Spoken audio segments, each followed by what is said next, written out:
Salut, je vous retrouve avec grand plaisir encore une fois dans un tuto gratuit. Et cette fois-ci, on va parler des nouveautés du moteur de rendu Corona dans sa version 12 à l'intérieur de 3ds Max. On va commencer dans un premier temps par regarder les améliorations qui ont été apportées à la fenêtre de rendu de Corona, donc le VFB de Corona. C'est la fenêtre que vous voyez actuellement à l'écran. On remarque qu'elle a été quand même pas mal simplifiée, des icônes un petit peu plus modernes, donc on fera le tour de ces différents rafraîchissements à l'intérieur de cette fenêtre de rendu. Vous verrez avec moi aussi que maintenant il est extrêmement simple d'exporter des scènes que vous avez préparées avec 3ds Max et Corona vers le moteur de rendu qui s'appelle Chaos Vantage. C'est un moteur de rendu temps réel qui appartient à la société Chaos.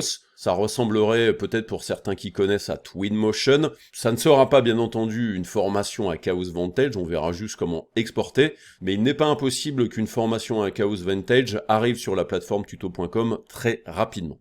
Ensuite, on parlera des curves decals. C'est la possibilité maintenant avec les decals d'entourer beaucoup plus facilement des surfaces courbes, puisque maintenant on peut recourber ces decals.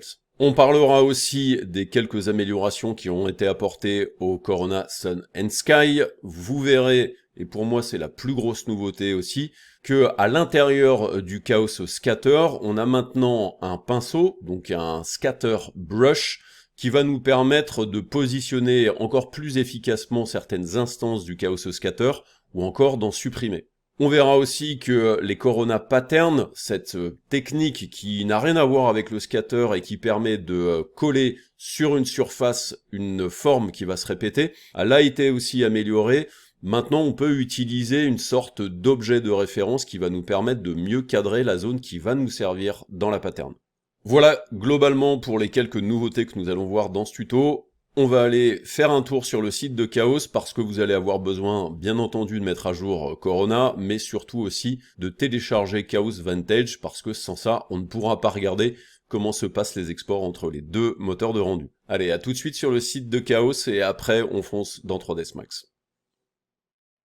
Première chose avant qu'on aille à l'intérieur de 3ds Max, bien entendu, installer la mise à jour. Si vous l'avez déjà faite, vous pouvez passer cette vidéo-là.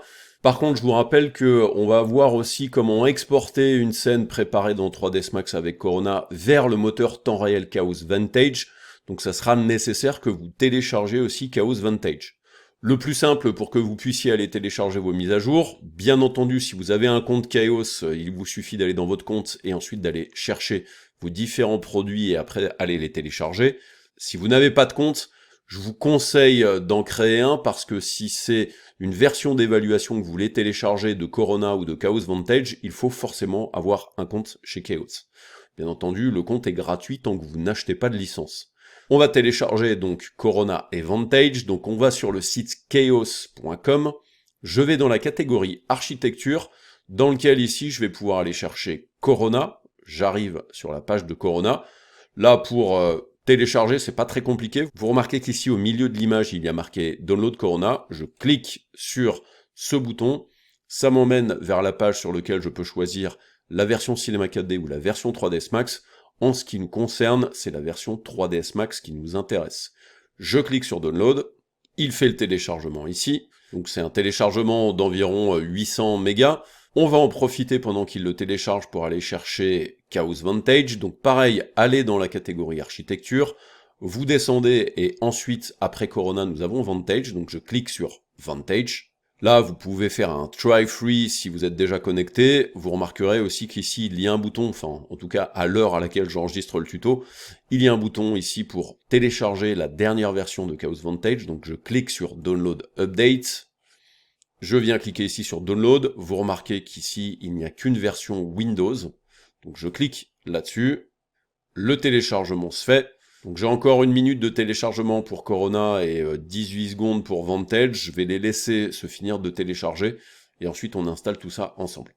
Le téléchargement de Vantage est terminé, donc je vais venir ici, je vais cliquer sur l'exécutable à l'intérieur de mon navigateur, l'installation se lance, là il y a pas grand chose à faire, hein. Vous acceptez, vous faites installer, l'installation se fait, c'est pas très long, et Chaos Vantage est installé. Ensuite, il nous fait revenir sur une page, ça ne nous intéresse pas. En tout cas, pour l'instant, ça ne nous intéresse pas. Ensuite, je retourne ici dans les téléchargements, je vais carrément dans le dossier de téléchargement qui est ici. Je dézip, bien entendu, mon zip de Corona, j'extrais ici, le dézip se fait, et ensuite, je double-clique sur l'exécutable pour l'installer.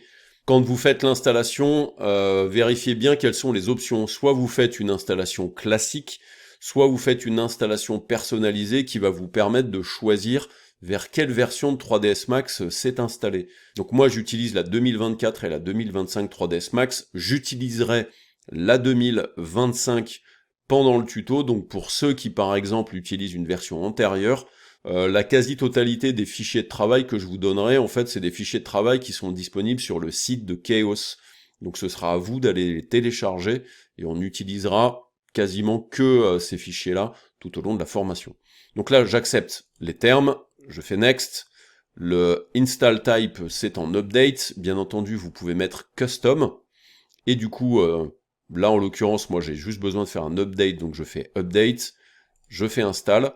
Là, il me dit que 3ds Max est ouvert, donc forcément, il faut le fermer. Donc je vais fermer le logiciel, je fais Retry, là du coup, il détecte que c'est fermé. Là, vous remarquez qu'il m'installe la version 2024 et 2025. Il fait tout un troupeau de choses, blablabla. Si c'est une fresh install que vous faites parce que vous venez de télécharger Corona pour la première fois, il se peut qu'il y ait un gros giga de téléchargement en cours d'installation, qui est le téléchargement de la bibliothèque de matériaux de Corona. Dans pas très longtemps, elle est amenée à disparaître puisqu'elle va être directement intégrée à l'intérieur de Chaos Cosmos. Donc tout a été installé, je fais Next, il a été installé correctement sur mon ordinateur, donc je vais pouvoir fermer tout ça, redémarrer 3ds Max, et on va se retrouver dans la prochaine leçon, à nouveau sur le site de Chaos pour que vous alliez télécharger 2-3 scènes qui nous seront peut-être utiles pendant cette formation. Concernant les fichiers de travail, il y a peut-être 2-3 scènes qu'on va utiliser, alors pas sûr qu'on les utilise toutes, mais ça peut être intéressant que vous les téléchargiez parce que c'est toujours une base pour voir un petit peu comment on met en place une scène à l'intérieur de 3ds Max avec Corona. Donc toujours sur le site de Chaos, si vous allez sur Learning, le menu qui est ici en haut à droite, vous remarquerez qu'à un moment donné vous avez Free Scenes, donc je clique là-dessus, ça me permet d'aller jusqu'à un endroit où j'ai la séparation des différentes versions de V-Ray ou de Corona pour les différents logiciels sur lesquels ils sont disponibles. Donc moi je vais descendre jusqu'au Corona 3ds Max Scene. Et là vous avez Mobile House qui était la mascotte de VRS6. Vous avez le Bridge qu'on va utiliser rapidement et vous avez le Modern Interior ici. Donc n'hésitez pas à télécharger ces scènes-là, hein, c'est gratuit. Donc je clique Download Scene. Là du coup j'arrive à l'intérieur d'un Google Drive. Donc, je vais faire download. Là, il me dit que il peut pas scanner pour antivirus, c'est pas grave. Je fais télécharger quand même. Là, il télécharge. Je retourne sur la page. Ensuite, je reviens en arrière dans mon navigateur. Je télécharge le pont. Même principe. Google Drive encore. Je fais télécharger. Il va dire que il peut pas scanner parce que la scène est trop grosse. Donc, le bridge, c'est 1 giga 4, donc c'est quand même assez énorme. Je vais revenir en arrière sur la page ici et je vais télécharger l'intérieur moderne. Téléchargement.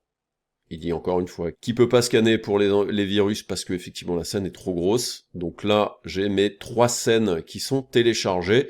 N'hésitez pas à les dézipper puisque on va utiliser le pont là tout de suite à l'intérieur de 3ds Max. Allez, à tout de suite à l'intérieur de 3ds Max. Pour montrer un petit peu le rafraîchissement de la fenêtre de rendu de Corona, vous pouvez aller charger la scène du pont. Attention, par contre, c'est une scène qui est quand même assez lourde, donc si par exemple vos ordinateurs ne sont pas capables de les gérer, prenez une autre scène, tout simplement, soit une des vôtres, soit une de mes formations précédentes, n'hésitez pas. Je vais donc faire File, Open, je vais à l'intérieur de mes fichiers de travail dans lequel ici j'ai Scene Chaos, dans lequel j'ai mis justement le pont. Le pont, c'est celui-ci. Je fais Open. Ça va prendre bien entendu un petit peu de temps avant de l'ouvrir. Hein. Là, vous voyez que le loading prend un petit peu de temps, c'est normal, c'est une très grosse scène. La voici, donc pas mal de choses à l'intérieur, hein. Vous le voyez, il y a beaucoup de répétitions de luminaires, il y a du scatter, il y a des grosses géométries, tout au fond vous verrez, il y a aussi des montagnes, avec pas mal de polygones, on voit ici des proxys aussi. Donc là on va pas faire l'analyse de la scène, on va juste lancer un rendu, et donc on va lancer le rendu de différentes manières. Le but du jeu c'est de voir la fenêtre de rendu de Corona, et du coup je vais cliquer sur cette icône là pour lancer le rendu en interactif, sinon vous pouvez cliquer là-dessus pour juste ouvrir la fenêtre de rendu. Je vous rappelle aussi que à l'intérieur des paramètres de rendu, si vous allez dans l'onglet scène, vous avez aussi la possibilité de lancer le rendu interactif en cliquant sur ce bouton. Je viens cliquer sur le bouton pour lancer le rendu. Comme je l'ai dit, c'est une scène qui est assez lourde, donc attendez que l'image arrive avant de faire quoi que ce soit. Voilà, le rendu se lance et on peut commencer à voir que la fenêtre de rendu a changé par rapport à la version de Corona 11. Globalement, de mon point de vue, il n'y a pas non plus des milliards de changements, c'est plus un rafraîchissement esthétique de cette fenêtre-là, mais on va quand même faire un petit peu le tour de tout ce qu'il y a à l'intérieur de cette fenêtre. Donc j'arrête le rendu en cliquant sur cette icône, et si vous voulez relancer le rendu, vous pouvez le faire ici. Là d'ailleurs, si vous relancez le rendu de cette manière-là, par défaut, là il lance le rendu de production, c'était exactement la même chose dans la version précédente. Si vous voulez lancer un rendu interactif, il faut que vous cliquiez sur la petite flèche blanche. Donc ça c'est lancer le rendu production, ça c'est lancer le rendu interactif, et vous avez la possibilité de relancer le rendu en cours de route, celui qui était justement le dernier rendu, ou alors vous pouvez même relancer le rendu d'un fichier qui n'est pas celui-là. C'est tout à fait possible. Je reviens directement ici, j'ai cette icône-là qui va me permettre de sauvegarder l'image. Donc si vous cliquez là-dessus, ça vous permet de sauvegarder uniquement cette image-là. Je fais un petit cancel. Si vous cliquez sur la petite flèche qui est ici, vous avez la possibilité de sauvegarder toutes les passes de rendu, donc les render elements, et vous avez la possibilité de sauvegarder un CXR, c'est donc un EXR format Corona que vous allez pouvoir utiliser ensuite dans l'image editor de Corona. Ensuite, bien entendu, si vous sauvegardez toutes les passes, ces passes-là, elles apparaissent ici. Donc là, vous voyez que j'ai une passe de Beauty, une passe d'Alpha, une passe de Reflect, une passe de Refract, Lumetrix, donc les Volumetrix, pas Lumetrix, et Albedo. Donc tout ça, c'est des passes qui seront sauvegardées si vous faites bien entendu Save All. Ensuite, ça c'était quelque chose qui existait déjà avant. Si vous venez cliquer sur le petit 3 qui est ici, ça vous permet en fait de copier le Frame Buffer Content dans la fenêtre de rendu de 3ds Max. Donc si je clique là-dessus, il m'ouvre la fenêtre de rendu de 3ds Max classique et donc il met l'image à l'intérieur. Ça c'est pas tellement quelque chose que je fais. L'icône suivante vous permet de copier le rendu dans le presse-papier et ensuite de pouvoir par exemple ouvrir Photoshop et aller travailler l'image. L'icône qui est ici va vous permettre de faire un refresh de la fenêtre. Si je clique là-dessus, là si je fais OK, il n'y a plus de rendu. Donc je vais relancer quand même un petit rendu interactif. L'icône suivante, c'est l'icône qui vous permet de faire un rendu région. Si vous cliquez sur la petite flèche, vous remarquez que ça permet de désactiver tous les rendus région ou de les effacer. Donc rendu région, bien entendu, je viens cliquer sur le rectangle, je viens cliquer pour faire cette sélection-là, et j'ai tout à fait le droit de faire plusieurs zones de render region. Si j'ai envie de les supprimer, je peux les supprimer en cliquant sur la croix, ou alors je peux lui dire, tiens, fais un disable, donc ils sont pas actifs. Si je reviens sur la flèche, je peux faire un enable, comme ça en fait il me permet de relancer le truc directement dans cette zone-là, et sinon j'ai tout à fait possibilité de faire delete all, et du coup il n'y a plus de render region. Cette icône-là, c'est l'icône qui va me permettre d'être en mode de pic, donc si je clique là-dessus, ça me permet maintenant que l'élément soit actif. Donc par exemple, si je veux faire la mise au point par rapport à cet objet-là, je peux faire un clic droit maintenant, et je peux lui dire « Set focus to this point ». Et donc là, du coup, il refait le rendu en faisant la mise au point sur cette partie-là. Ça, bien entendu, ça dépendra de ce que vous avez réglé dans les effets de profondeur de champ de la caméra. Si vous ne l'avez pas activé, ça ne servira à rien de faire ça.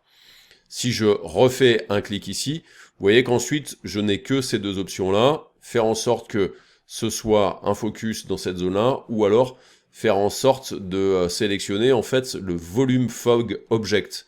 Normalement, j'ai l'accès à pas mal d'objets directement dans cette fenêtre-là, mais comme j'ai un volume fog qui prend toute la surface de l'image, du coup, en fait, je n'ai pas accès aux autres objets. Donc normalement, ça c'est la sélection de l'objet en question, et du coup, si je vais dans mon panneau modifié, j'ai mon volume fog qui est présent ici, sur lequel je peux faire des modifications. Si par exemple d'ailleurs ce volume fog je le supprime, donc là maintenant il n'existe plus, là si je viens faire un clic, regardez, là je fais Object Select Bridge Base, et là c'est le pont qui sélectionne. Si je viens par exemple ici sur le poteau, clic droit, là je sélectionne la lampe. Donc c'était bien le volume fog qui me posait problème. Je désactive ça, cette icône-là va vous permettre de cacher la barre latérale ou de l'afficher. Classique. Ensuite ici, on a le bouton stop. Si je clique ici, je peux faire stop ou cancel. C'est globalement la même chose. On a vu ici que ça c'était l'outil qui va me permettre de lancer le rendu de manière interactive ou le rendu de production. Ensuite, là, j'ai la liste des différentes passes de rendu, les render elements, et ici, j'ai la possibilité donc de zoomer, zoom out. Bien entendu, si vous faites des coups de molette de souris, ça permet de faire exactement la même chose. Je vais faire une deuxième leçon pour le contenu de la side window. Pour la fenêtre de droite sur laquelle on retrouve donc post, statistiques, history, le rendu par réseau et le light mix, il n'y a pas de grosses modifications, hormis si peut-être dans la fenêtre d'historique. Je reprends quand même les bases. Donc là ici c'est la partie sur laquelle vous allez faire des effets post-process, dans lequel vous allez pouvoir soit aller chercher des presets, soit par exemple venir chercher donc les différents effets de post-process que vous allez pouvoir mettre dessus. Dans ce fichier-là, bien entendu, il y a des choses qui ont déjà été faites. J'avais pas l'impression qu'il y avait ces deux icônes qui permettaient d'enregistrer une configuration, ou alors ils étaient positionnés un petit peu différemment. Donc cette icône-là vous permet d'enregistrer une configuration que je peux appeler postprocess.conf, qui va se trouver dans render output. Je fais save, je fais OK. Là par exemple, si je fais un reset et que je fais OK, du coup, on n'a plus le post-process qui a été mis en place. La scène de ce rendu-là est quand même sacrément cramée. Et du coup, si je veux remettre le fichier de post-process pour recaler tout ça, je reclique sur l'icône, je double-clique, et là, du coup, il me remet tout en place. Là, bien entendu, hein, rien de bien compliqué. On active, on désactive ce que l'on a besoin de mettre en place. Vous avez ici les informations de Bloom and Glare, qui sont les effets de lueur diffuse, par exemple, et qui permettent de faire des effets assez correspondant à ce que l'on peut des fois avoir avec des objectifs de photo, le sharpening and blurring qui permet donc de flouter mais aussi d'accentuer votre image, et le denoising qui sera disponible bien entendu si vous l'avez activé dans les paramètres de rendu. Ensuite, fenêtre de stats, rien de particulier. Là où il va y avoir quand même peut-être un petit peu de changement par rapport à avant, c'est dans la fenêtre d'historique, dans lequel on voit des icônes ici qui, à mon sens, n'existaient pas avant. Et du coup, si on veut sauvegarder une image et la garder en historique, il vous suffit de cliquer là-dessus. Là, l'image est présente ici. Ensuite, cette icône-là va vous permettre de charger un fichier CXR que vous auriez enregistré par ce biais-là dans l'historique. Et cette icône-là va vous permettre de désactiver la comparaison, par exemple. Ensuite, ici, c'est quelque chose qui va vous permettre de voir l'image qui est en cours au niveau du rendu pour l'instant, et ça va vous permettre de faire un clean de l'historique. Donc si je clique là-dessus, je fais Clear All, et là du coup, l'image disparaît. Si je reclique là-dessus, vous remarquez que là, il y a des petits icônes supplémentaires. Cette icône-là va vous permettre de voir cette image-là et de l'éditer dans votre fenêtre ici, en utilisant les post-process. Cette icône-là va vous permettre de sauvegarder l'image. Cette icône-là va vous permettre de relancer le rendu. Celui-ci, de supprimer l'image. Et celui-ci, de supprimer totalement l'image du système. Donc du coup, quand je fais comme ça, et comme ça, en fait, il l'enlève totalement.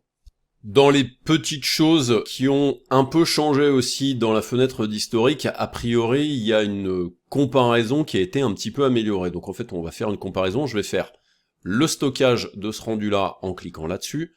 Je vais revenir dans les paramètres de poste et je vais faire un petit reset des paramètres de poste pour qu'on puisse faire une comparaison entre deux images. Donc là, du coup, celle-ci n'a pas du tout le même rendu. Je vais aller dans historique et là, du coup, je lui demande de rajouter cette image-là.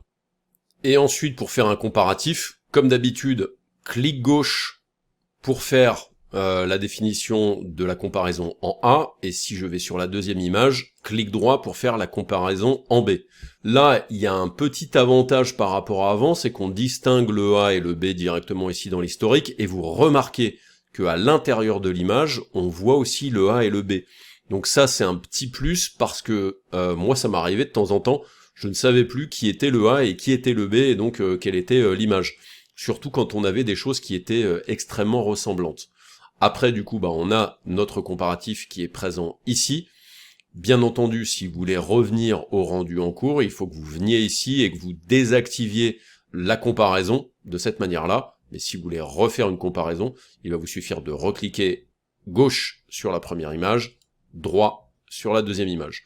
Ou alors vous pouvez faire un clic droit ici pour que ce soit le B, clic gauche pour que ce soit le A. Donc ça, c'est pour moi effectivement une grosse amélioration parce que des fois dans les comparaisons j'étais un petit peu perdu.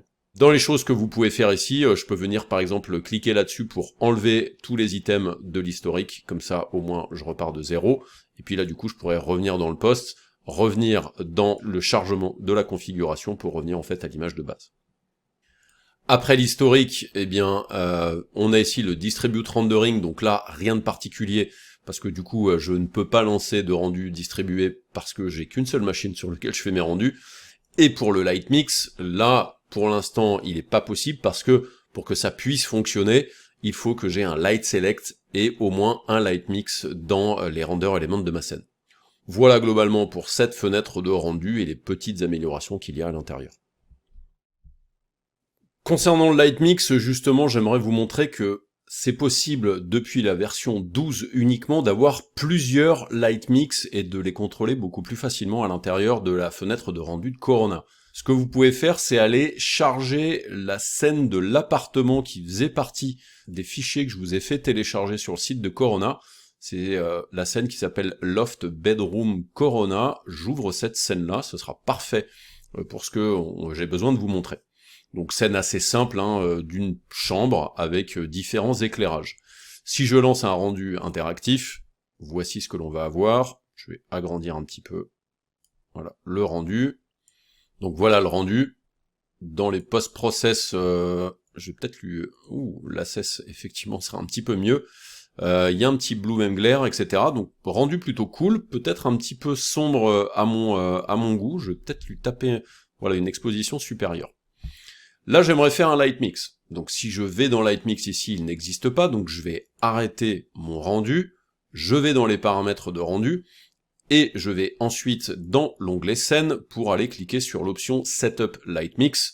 Donc c'est pour moi la solution qui est la plus simple à utiliser quand vous avez besoin de faire un Light Mix, donc je clique sur Setup Light Mix, j'ai cette fenêtre qui s'ouvre, et j'ai ensuite donc la possibilité de faire mon Light Mix avec les lumières instanciées, avec les lumières groupées, avec les calques ou avec les lumières individuelles. En fonction de l'ensemble des lumières que vous allez avoir dans une scène, réfléchissez bien à ce que vous faites. D'ailleurs, vous avez des indications sur la quantité de mémoire qui est utilisée par ce Light Mix là pour vous permettre donc de le gérer au rendu. Donc je vais mettre Instance Light, ce qui me permet d'avoir en fait 7 calques. Je fais Generate, et ensuite, si je veux pouvoir avoir mon Light Mix, il faut forcément que je balance un rendu au minimum interactif. Donc je vais cliquer ici sur la petite flèche, lancer un rendu interactif, et quand le rendu interactif arrive, ça me permet donc d'avoir mon Light Mix. Donc là, je peux faire plus ou moins des réglages en fonction de ce que je veux avoir comme résultat. Si je ne veux pas, par exemple, le reste unassign qui sert à pas grand chose, je peux le décocher ou je peux le mettre à 0. Ensuite, j'ai Light Rocket qui doit être ce truc-là, donc que je peux activer, désactiver. Et je pourrais par exemple lui mettre peut-être une intensité supérieure, le mettre à 2 par exemple. Ça c'est les lumières IES qui sont les lumières de plafond, et donc là je peux aussi augmenter leur intensité ou alors la baisser, mettre un 0,5 par exemple. Donc voilà, le Light Mix, assez classique, assez simple à mettre en place. D'ailleurs, l'environnement, si j'ai envie aussi de le booster pour que ça soit un petit peu plus lumineux, c'est tout à fait possible. Là, du coup, j'ai réglé mon light mix tel qu'il me plaît. J'ai accès à différentes options ici aussi. Là, c'est la possibilité de faire un bake, c'est-à-dire écrire toutes les modifications d'intensité, et il va reporter ces modifications d'intensité sur les lumières dans votre scène. Vous pouvez sauvegarder le light mix, vous pouvez charger un light mix, vous pouvez faire un enable de tous les light mix, c'est-à-dire que si je clique là-dessus, lui, il va réactiver en fait tous les éléments de votre light mix.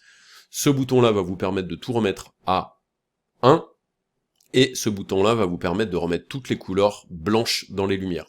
Là, bien entendu, si je veux modifier par exemple la lumière, je sais pas, de l'IES qui est ici, si je viens cliquer là-dessus, là je peux tout à fait choisir, par exemple, d'aller lui mettre une température à, je sais pas, on va mettre un 4500 par exemple. Là, si je fais OK, du coup, en fait, il me fait une modification de la couleur, et on le voit d'ailleurs ici. Si je viens cliquer là-dessus, il va tout me remettre en blanc, et du coup, on reste sur quelque chose d'assez neutre.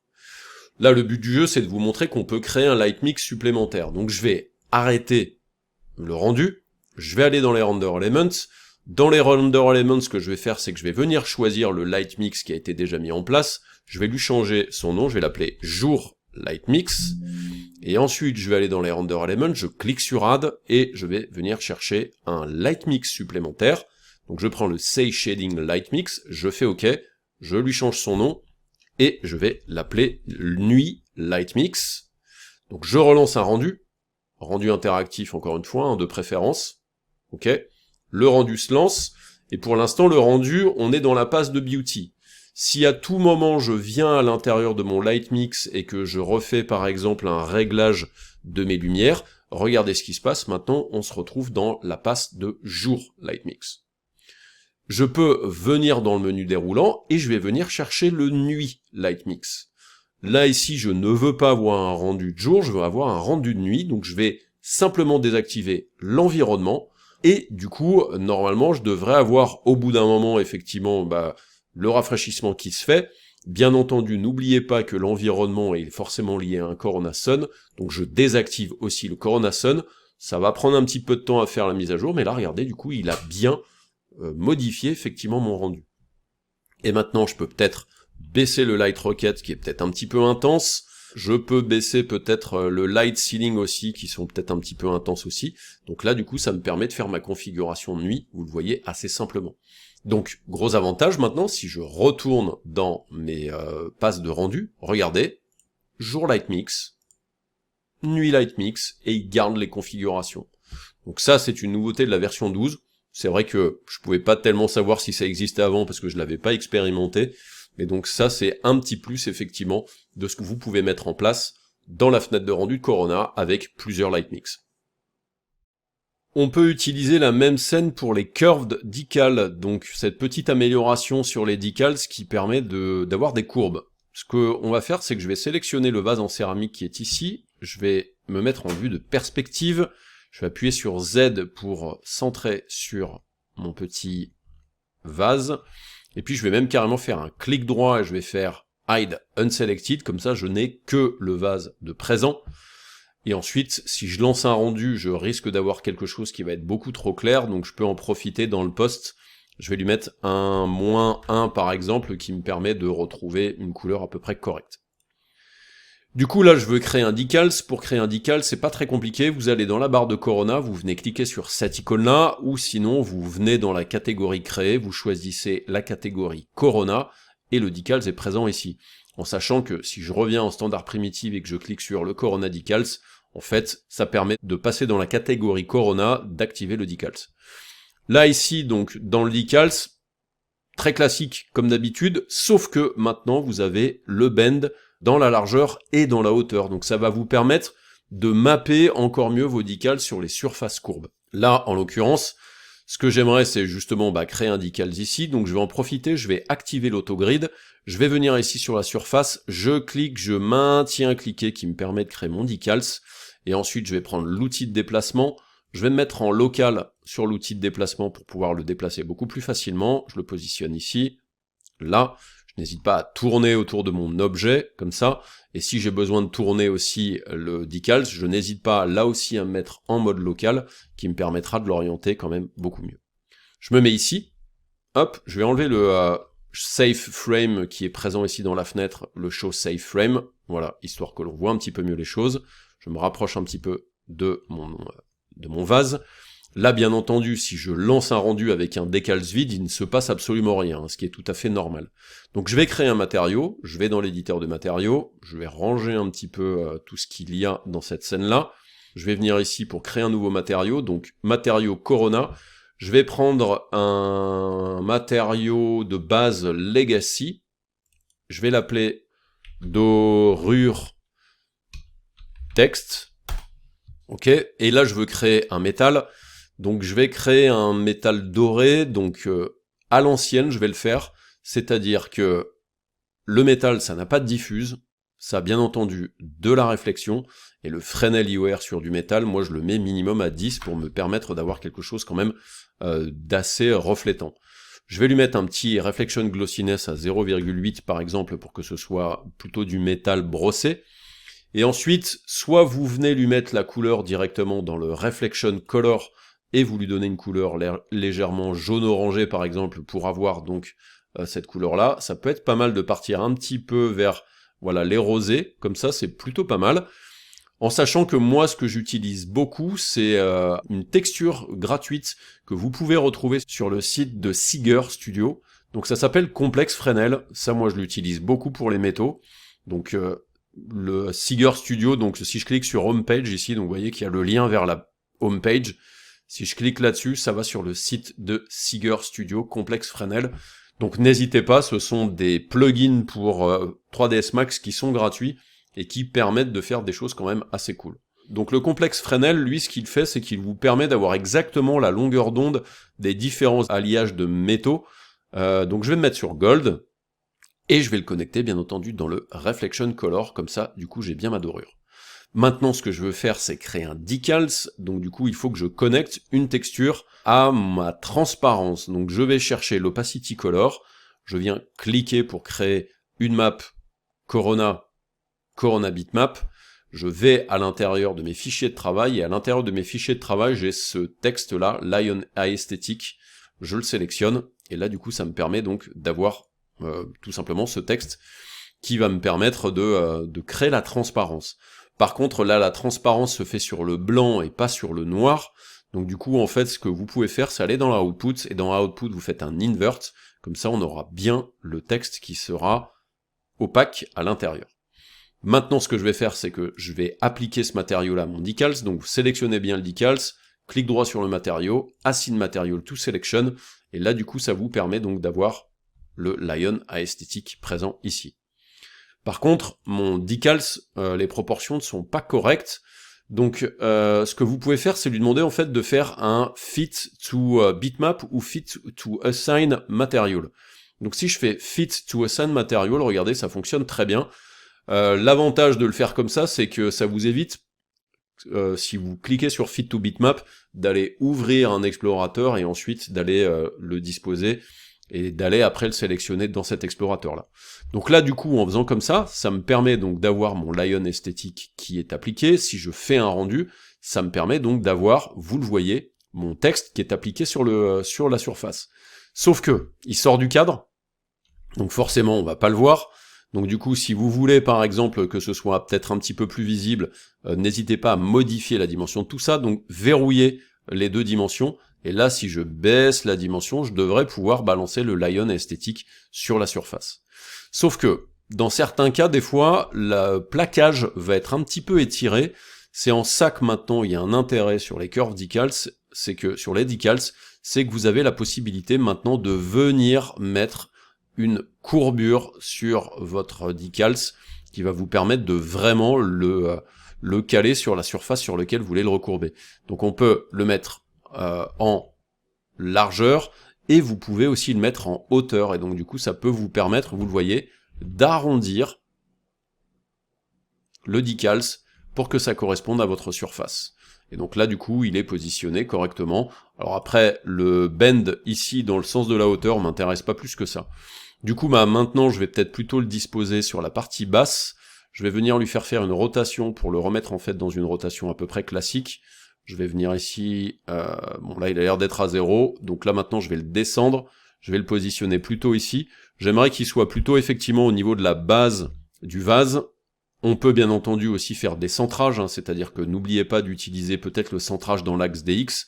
Donc je clique sur l'outil d'aligne, je clique sur cet élément-là, je lui dis là moi ce que je veux c'est juste que tu sois aligné sur l'axe DX, et du coup ils sont centrés tous les deux. Donc centré, centré, parfait.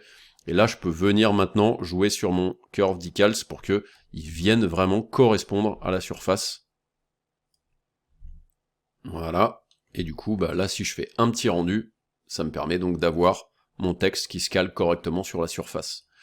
Donc voilà, pas très compliqué à mettre en place. N'hésitez pas à vous amuser à peut-être en faire un autre, parce que du coup, je vous ai donné un logo, par exemple, de Lyon. Là, ce que je pourrais faire, c'est dupliquer ce matériau-là. J'appuie sur Shift et je le déplace comme ça. Et la Corona bitmap qui est ici, je la duplique aussi. Je vais juste aller changer de map. Je vais mettre mon lion, par exemple. Et le lion, je le mets dans l'opacity color qui est présent ici. Ok.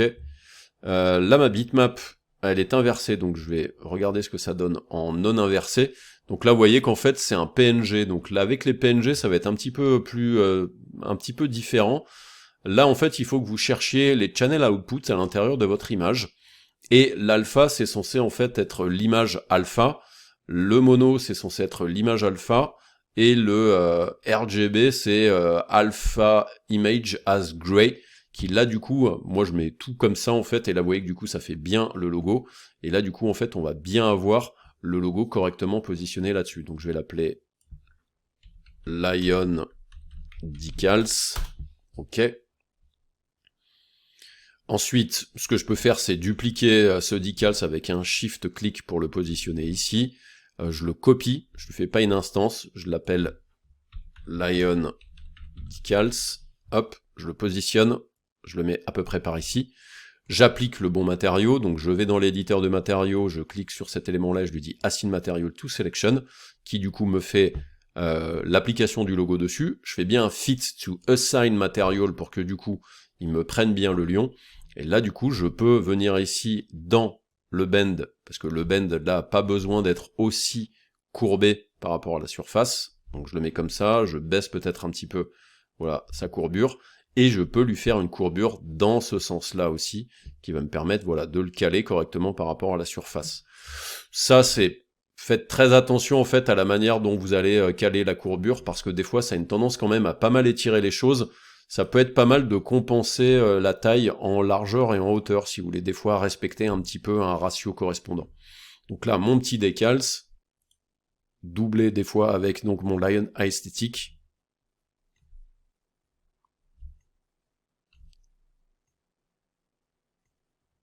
C'est parfait, ça fonctionne bien. Et donc c'est un des avantages de cette nouveauté de Curve Decals à l'intérieur des decals. On peut profiter de cette scène-là pour voir aussi comment on peut exporter une scène préparée dans 3ds Max avec Corona vers le moteur de rendu temps réel qui s'appelle Chaos Vantage. Je le rappelle, ça ne sera pas une formation à Chaos Vantage, on va juste exporter, l'ouvrir dans Vantage et ça sera tout. À la limite, peut-être glisser un matériau différent sur un mur, mais ça n'ira pas plus loin. L'export pour Chaos Vantage n'est pas très compliqué à trouver, c'est quelque chose que vous allez chercher dans les paramètres de rendu. Vous allez chercher ça dans l'onglet Système, dans lequel vous avez ici le Export Scene. Je clique sur cette option-là, je vais le balancer dans le dossier d'export, je vais l'appeler Loft, le fichier, pensez bien à le renommer parce que sinon en fait il l'appelle systématiquement export, et là vous avez la possibilité de l'enregistrer en scène Corona, ce qui ne nous intéresse pas. Si vous cliquez sur le menu déroulant, vous pouvez l'enregistrer en scène Chaos Vantage ou en VR Scene, donc scène verrée. Nous, ce qui nous intéresse, c'est Chaos Vantage. Je clique sur Save, il y a une petite moulinette qui peut prendre un petit peu de temps. Là, par exemple, il nous met des petits messages d'erreur, il y a des petites choses concernant le contraste, la saturation, le brightness, qui du coup nous disent que ça produira des effets un petit peu différents des effets natifs de 3ds Max. Et puis, il me dit aussi qu'il manque des choses comme la lumière IES, et certaines textures, ce qui me paraît assez bizarre parce que globalement la scène a l'air de se rendre à peu près correctement. Donc maintenant, si je veux pouvoir voir cette scène-là à l'intérieur de Chaos Vantage, il me suffit d'ouvrir l'application que on a installée ensemble. Donc petit démarrage de Chaos Vantage en version 2.5.1. Chaos Vantage, c'est vraiment un moteur temps réel, comme peut l'être par exemple Twinmotion qui est dérivé de Unreal, mais du coup c'est quand même un tout petit peu plus simple que ce que l'on peut retrouver dans Twinmotion, en tout cas pour le moment. Donc voici la fenêtre de démarrage de Vantage. Donc en fait je vais faire Open File, je vais aller à l'intérieur de mon dossier dans lequel j'ai exporté mon fichier, et j'ai ici le Loft Vantage, je vais double-cliquer dessus pour l'ouvrir. Il y a une petite moulinette qui arrive, et là du coup on est directement dans la scène avec exactement à quelque chose près les réglages que l'on avait à l'intérieur de Corona. Alors c'est extrêmement cramé parce que souvenez-vous, quand je suis allé faire les decals, j'ai augmenté la luminosité de la scène, il me semble. Donc c'est extrêmement cramé parce que effectivement dans la scène de Corona tout à l'heure j'avais un petit peu augmenté la luminosité générale, donc ça c'est quelque chose que vous pouvez changer dans Vantage ici, qui est le Color Correction tab, et là vous voyez que l'exposure bias est à 4, donc je vais le mettre à 2, ce qui va me permettre de simplifier ça, et du coup regardez, on a quasiment le même rendu que ce que l'on avait à l'intérieur de Corona. Le gros avantage de tout ça, c'est que tout est interactif et vous pouvez facilement faire des modifications sur vos textures, etc. Donc il y a la possibilité d'ouvrir la bibliothèque de Cosmos, et ça c'est plutôt cool. Là regardez, si je vais dans Cosmos, je clique sur Chaos Cosmos Browser, il ouvre la fenêtre du Chaos Cosmos ici. Je peux aller chercher par exemple des matériaux, et peut-être changer le mur blanc qui est ici. Donc là dans la fenêtre, je pourrais taper Paint. Je valide avec Entrée. Là, du coup, il y a différentes peintures. Celle qui m'intéresse est celle-ci. Alors là, vous pouvez remarquer que j'ai téléchargé la totalité de la bibliothèque des matériaux de Cosmos. Je peux le mettre en favori d'ailleurs. Et si vous voulez appliquer un matériau, c'est très simple, vous cliquez, vous le glissez directement sur la surface, vous relâchez, et là, du coup, il utilise cette peinture sans aucune difficulté. Là, je peux prendre le vert, le prendre, le cliquer, le glisser, et là, regardez, en fait, il me change en temps réel la couleur. Donc ça c'est assez cool parce que ça vous permet quand même de lancer des rendus assez rapidement, bien entendu avec une première préparation dans Corona, mais vous pourriez tout à fait construire votre scène directement à partir de la modélisation dans Chaos Vantage. Donc voilà, c'est une petite nouveauté à l'intérieur de Corona 12. Comme je l'avais déjà un petit peu signifié dans l'introduction, je pense qu'une formation à Chaos Vantage va arriver très prochainement sur tuto.com. Allez, on passe à la suite. Pour la scène suivante, vous pouvez aller récupérer dans les fichiers de travail dans le dossier scène du projet 3ds Max, le fichier qui s'appelle 09 Sun and Sky. Ça va nous permettre de voir les quelques améliorations qui ont été faites à l'intérieur du Sun and Sky de Corona. Je lance un petit rendu. Cette scène-là, peut-être que certains d'entre vous la connaissent puisque c'est une scène que j'avais créée pour les nouveautés de Corona 11. Donc elle est assez simple, il y a un sol, il y a cette espèce de montagne qui vient de la bibliothèque Megascan. Je vais dézoomer un petit peu pour que vous voyez ce qui se passe. La caméra, nous avons le soleil qui est présent ici. Et puis bien entendu, si je vais dans les paramètres d'environnement, j'ai donc un Sky Environment que l'on peut retrouver à l'intérieur de l'éditeur de matériaux. C'est donc la texture Skylight Environment. Ce qui va nous intéresser d'ailleurs dans cette texture, c'est ce nouveau paramètre qui s'appelle le Density Scaling, qui va vous permettre de jouer sur la densité des nuages. Attention à ne pas confondre avec la quantité, qui est ici le Amount, et qui va vous permettre de mettre plus de nuages dans votre scène. Là, c'est est-ce que les nuages sont plutôt transparents ou plutôt très denses. Donc si je fais un retour dans ma vue de caméra en appuyant sur C, que je lance un petit rendu interactif, voici pour l'instant ce que j'ai au niveau de mes nuages. Ce que je vais faire, c'est que je vais faire un petit rendu région, comme ça évitera de calculer des millions de trucs pour rien. Et là du coup, si je vais dans le Density Scaling, regardez, si je lui mets une valeur à 0,1, voici ce que j'ai au niveau de mes nuages. On remarque qu'ils sont effectivement beaucoup plus transparents. Alors je vais décaler un petit peu pour qu'on puisse voir ce qu'on fait, sinon ça va être compliqué. Si je lui mets peut-être même moins, on peut essayer d'aller mettre un 0,01 par exemple. là regardez, mes nuages sont beaucoup plus légers. Et ça ressemblerait presque un petit peu finalement à des cirrus. Par contre, si je booste le truc, donc le density scaling de base c'est à 1, mais je peux tout à fait aller au-delà de 1, donc là je lui mets 3, et là vous remarquez que j'ai quelque chose qui est un petit peu plus dense par rapport à la valeur 1 que j'avais juste avant. Donc après, on peut aller jusqu'à 10, mais là du coup ça commence à ressembler un petit peu à de la choucroute, donc faites vraiment très attention effectivement à la quantité que vous pouvez mettre, 10 est le maximum. Ça permet de faire des nuages un petit peu plus denses qui sont pas hyper réalistes à mon goût, mais qui peut-être dans un rendu peut-être un petit peu cartoon pourrait être assez intéressant. Par contre, d'avoir cette capacité de jouer justement sur la densité de ces nuages, quand justement on ne veut pas avoir quelque chose qui est trop présent dans la scène, c'est quand même plutôt pas mal. Autre petite amélioration, et pour ça j'ai pas besoin d'avoir la fenêtre de Skylight Environment, vous avez aussi le comportement du soleil a été un petit peu amélioré, c'est-à-dire que quand vous allez le faire passer en dessous du niveau 0 de votre scène, si je repasse en vue de caméra, on va avoir une vraie pénombre, ce qui n'était pas le cas précédemment. Donc là, effectivement, je l'ai baissé quand même plutôt pas mal en termes de hauteur.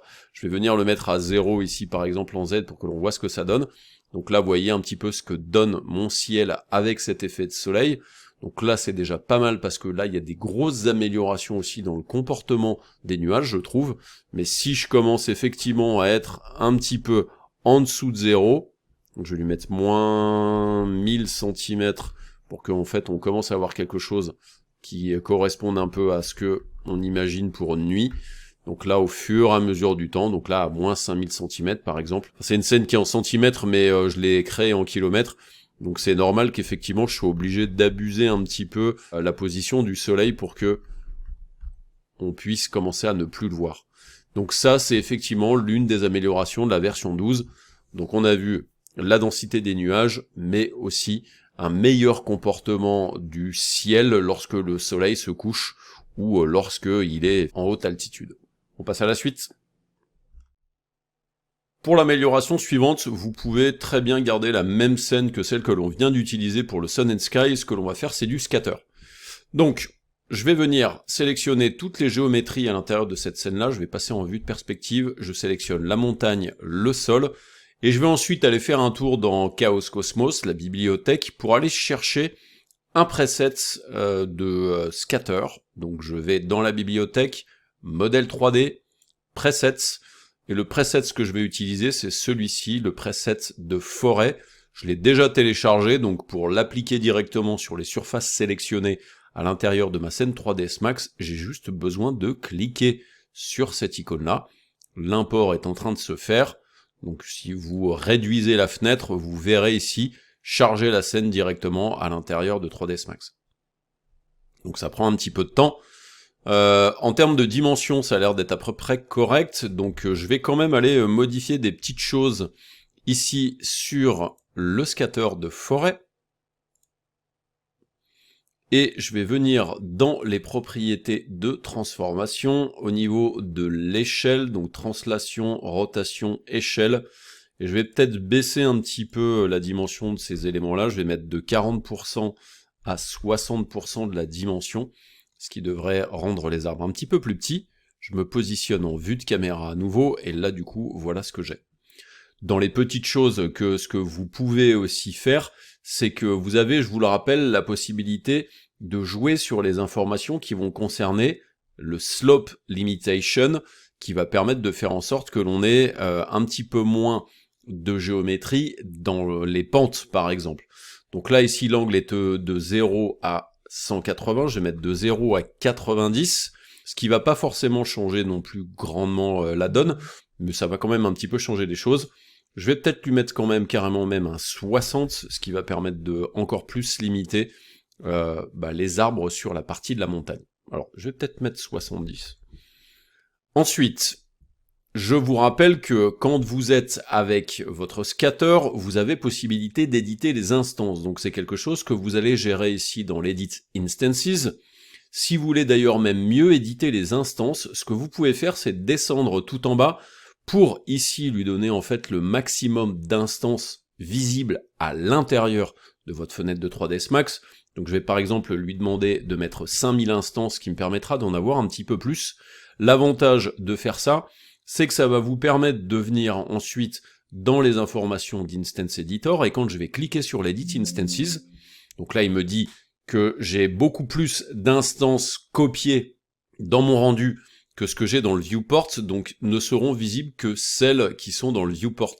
Donc si je fais OK, je vois mes instances maintenant, et l'avantage de cette édition d'instances, c'est que je peux les sélectionner. Si j'ai l'outil de déplacement, je peux les déplacer. En fonction du paramètre, là notamment il y a un Avoid Collision, si je le mets un petit peu trop proche d'une instance, il va forcément bouger les autres instances. Je peux bien entendu aussi leur faire une rotation, et je peux aussi faire une échelle.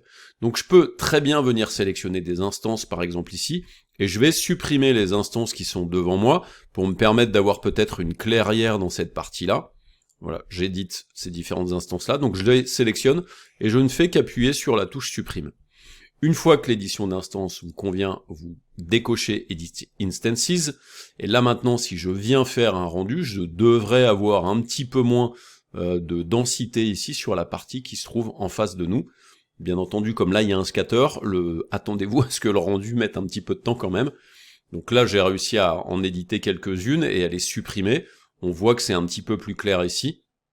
Je n'hésite pas, je peux très bien revenir dans l'Edit Instances ici, refaire un OK, et je peux peut-être enlever encore des petites choses.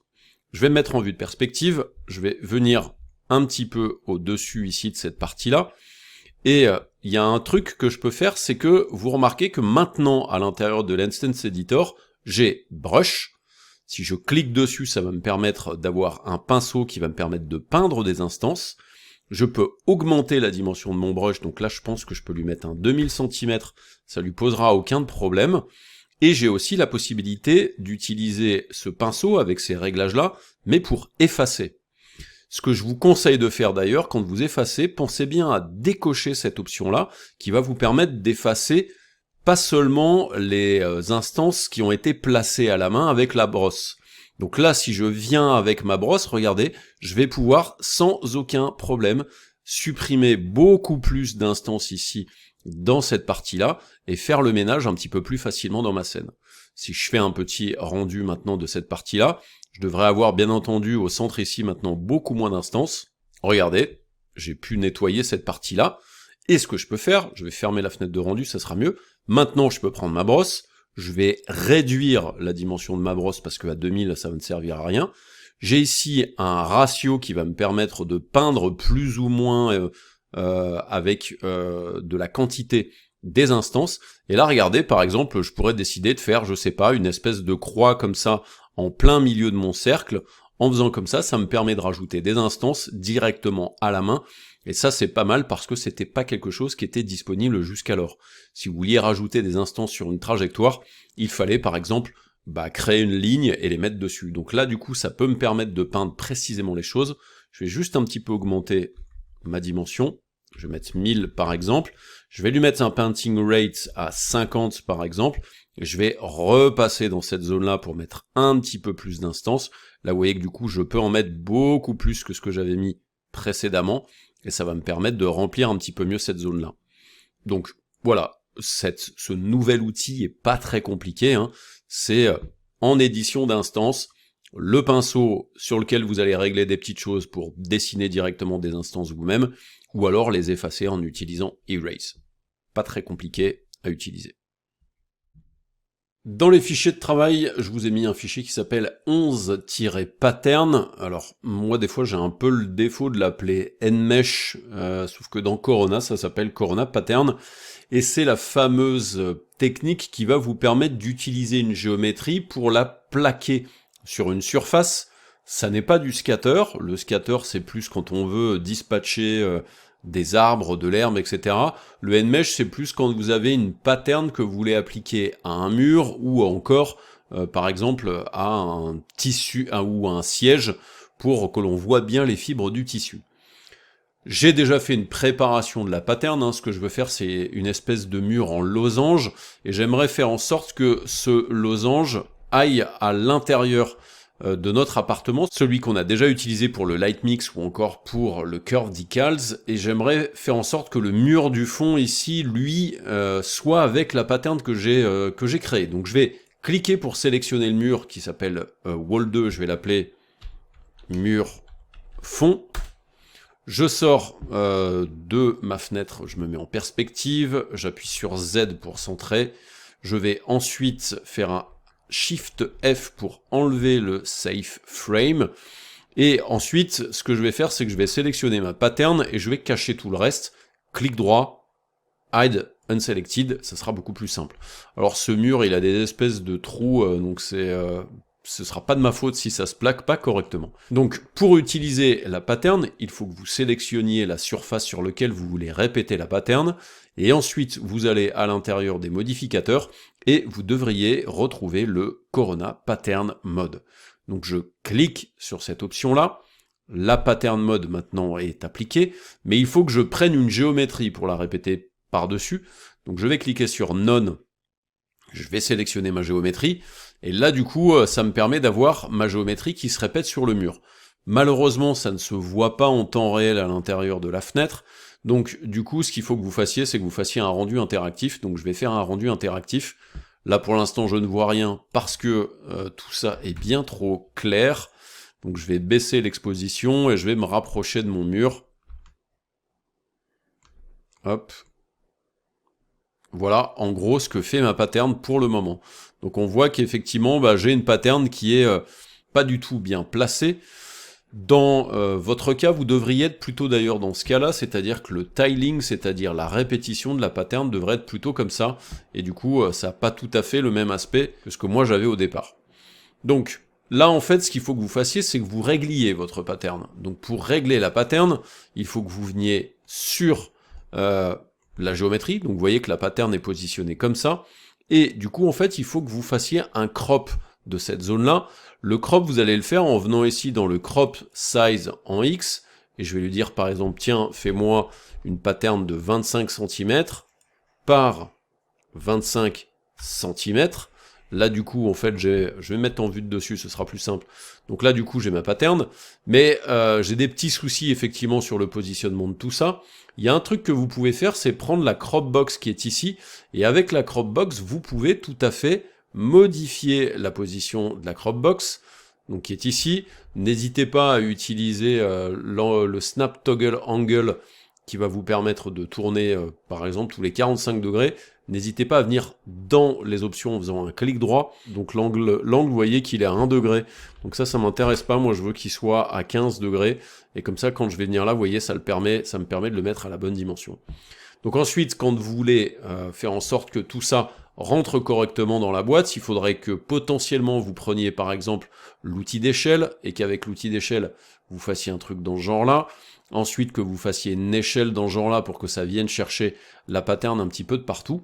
Donc ça, c'est un truc qui fonctionne, mais dans certains cas, ça peut être un petit peu pénible à mettre en place. Là, j'ai quand même réussi à me dépatouiller un petit peu avec tout ça. Donc si maintenant je viens faire un petit rendu interactif de ça, j'ai bien ma pattern qui se positionne correctement sur le mur.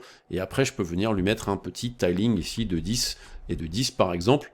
Et donc si je me rapproche, on voit bien le petit tiling qui est présent ici. Mais je vais venir faire un petit tour en vue de dessus encore une fois. Je vais revenir sur ma pattern. Vous avez normalement le Fit in Object Space qui du coup fait ce truc-là. Fit in World Space qui du coup aussi fait une dimension qui, vous le voyez, fait 126 par 126. Et vous avez cette nouvelle option qui ne date que de la version 12 de Corona, qui est le Fit in Custom Object Space. Donc là, le but du jeu, c'est de créer un objet qui va vous permettre de cadrer exactement la zone que vous voulez garder dans votre pattern. En règle générale, moi je fais ça avec un plan. Je commence avec un plan, je me mets en vue de dessus par exemple, et je peux par exemple décider de venir créer mon plan entre cette zone-là et cette zone-là. Ou alors après, si vous voulez vous mettre là, vous avez tout à fait le droit aussi, hein. Sauf que ça paraîtrait logique que notre répétition soit comme ça. Ok ? Une fois que ce plane est créé, je l'appelle ref pattern, je valide avec entrée, je fais un clic droit, je le transforme en polygone éditable, et maintenant ce que je vais faire avec mes points ici, ou mes arêtes, je vais venir aligner mes arêtes et mes points directement sur les zones qui m'intéressent. Et je vais me positionner à peu près ici au centre, et je vais venir ici l'aligner à peu près correctement sur cette ligne-là. Je vais venir ici sélectionner cette arête-là, et je vais venir l'aligner à peu près sur cette ligne-là. Donc d'ailleurs, on voit que ma pattern, elle est pas très propre. Là, il y a des petites choses qui sont pas très bien alignées.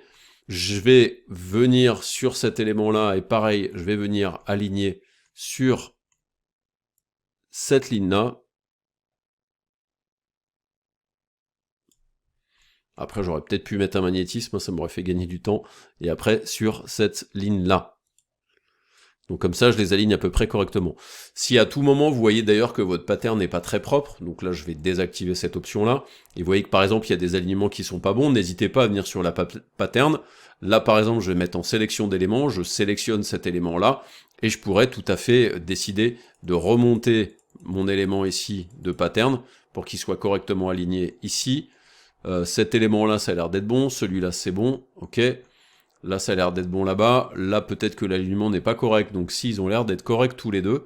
Donc ça, c'est à peu près bon. Celui-là, peut-être, je vais venir le décaler un petit peu par là. Voilà.